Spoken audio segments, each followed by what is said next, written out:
abadde wa muhozi ng'atuwanira muhozi naye ali ku kitebe kya NUP baba bazze kusomooza anoonya bulabe nedda totekawo mbeera muleke atambula agende sembubi tasooka lindako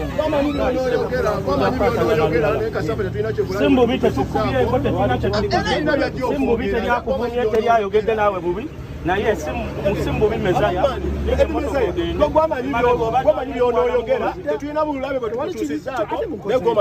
nava Sweden nga nzize nga njagala kufuuka memba nakyagala dda kubanga nze saagala kuwagira nga siri memba naye njagala nfuuke memba mbeere omujjuvu ntandika okukola emirimu gya NUP kati nendowooza olwaleero nti lwe lutuufu era nkedde bulungi ne ŋŋendayo ne bannyaniriza ngenze ne Redis muganda wange ne batuwaniriza emmotoka yange ne bajaaza ne tuyingira ne batulagira tugenda twewandiise ne bakkiriza otukolako ne bansaba identifications zange ne ngenda mu mmotoka nzinone nsanze emmotoka yange bagisazeeko ate nga bagikkiriza okuyingira mu kikomera kati Eddy mutwe wandabidde n'akuba omulanga bonna bahuliganizi ne bayimuka ne bajja ne banzingako nembeera wakati ono akusitudde ono akoze bwati ono asuna nga bw'obimanyi bya mob justice.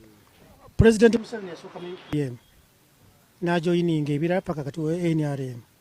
Babeti Namboza yasooka mu NRM n'agenda mu DP kati wa NUP. Lwaki nze siva mu NRM nange n'enjoyininga ekibiina kye njagala mba nina nsiwakira NUP nakyukira okuva mu ntandikwa sigamba mbu neekyusa PTA daily stab. I'm eating taxpayers' money.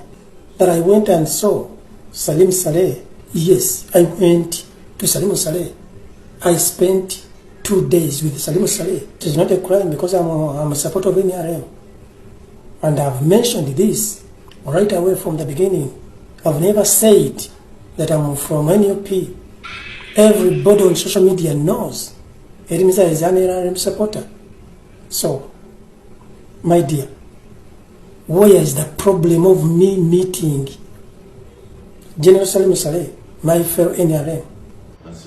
Mwenna abajja batwogerera ne mutumala amaanyi musitulamu era ne mulaga nti ekibiina kye tusupportinga tekitumanyi.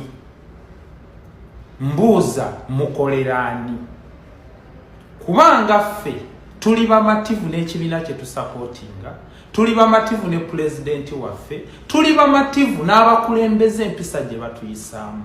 Naddala nga nzize kwebaza pulezidenti wange omulonde awamu n'ekitebe Louis Rubongoya munnange, webale tukwata bulungi, webale kufaayo, webale butanneeganya, webale kumbeererawo awamu ne pulezidenti, mwebale olw'obujjanjabi awamu ne mukazi wange omulimu gwonna gwe mukoze ne sitaswazibwa ne nsigaza ekitiibwa kyange ne sitasonderwa ssente naye ne mubeera emabega ne mukola omulimu ogwo. Mikwano gyange mwenna abanwanidde entalo ne babavuma Paulo Musimidia bambi goyeewo omubiri musajja wattu n'abalala bangi nkyakola vidiyo ezibeebaza zino z'olaba discharge paper bwe bukakafu obulaga nti mbadde mulwadde mu Amadi Hospital.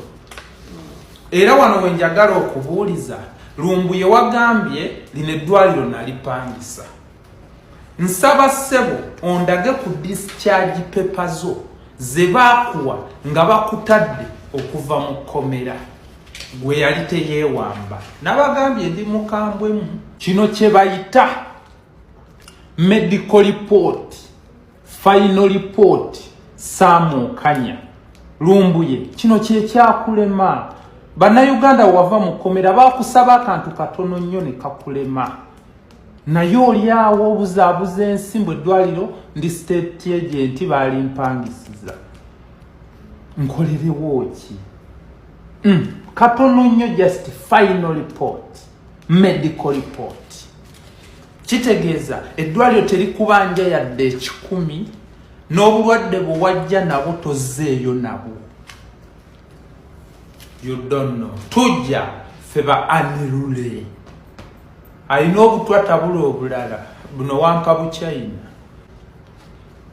kakati nammwe ababadde bagamba nti nze NUP teyampostinga era ndi munyiivu era NUP teyanziikirako taata buli kimu yanneegaana bamanya ndi mbega kampuleyinge odi yeno mukama wange nsaba nsonyiwe kuba si kirungi kufulumya byama bya munju naye olw'okwagala situlago n'okulwanirira ekibiina kyange n'okulaga bannansi nti tuli bamativu munnayuganda giwulirize ombuulire ani mukyamu mbuuza mukolera ani mwagamba NUP teyampa amabugo mmwe mwennyini aba NUP ne mugamba NUP tenzijanjabye tenfuddeeko yangwamu ndi bambega tusooke na mabugo tudde ku bujjanjabi mbalage tigoba tebakubirana ku ssimu tolina mugaso. Sammy mpulira nkuwulira taata pulido yogera ku mabugo seba amabugo bagasindika nakugambira immediately mpirawo instruction aba office n'engamba bakikoleko. Hello wanje Robin Sammy wanje kiki kyekisinga ekyolowooza we forward ebeera etya kati mu mbeera gyolowoozaako gwe ng'omuntu sawa ya leero olaba muganda wange obulwadde bwange okuva kati bangambye nina kubeera ku kitanda kuno okumala wiikisi 2 abasawo yooda gye batodde ne wiikisi ezo 2 ndi mu private ekitanda kyokka kwensula buli lunaku kisasulwa liyalo 405 gyemitwalo 45 egye Uganda sinakwata ku medical simanyi obulwadde bali okunzijanjaba infection eri ku mawuggwe na kibumba kitegeera senga baba bampadde ku treatment eweweezaako omukazi ali mu nteekateeka ezintwala mu Amerika kati ate essaawa ya leero abasawo bampambidde wano simanyi tebasobola kunta kati yeyo embeera gye ndi muganda wange nina obulumi newenkolola bukolozi mpulira bubi naye ndowooza kakibyekigwedde nange waliwo kyolabyemu nti oluusi bambi badde bya miscommunication oluusi obutafuna information ntegedde baganda bange kambabuulire kino ngenda kuddayo first of all ntegeeze bano abakulu betukola nabo ku nsonga zino. Ekyokubiri nze ndowooza nga bwe ngambye communication is key.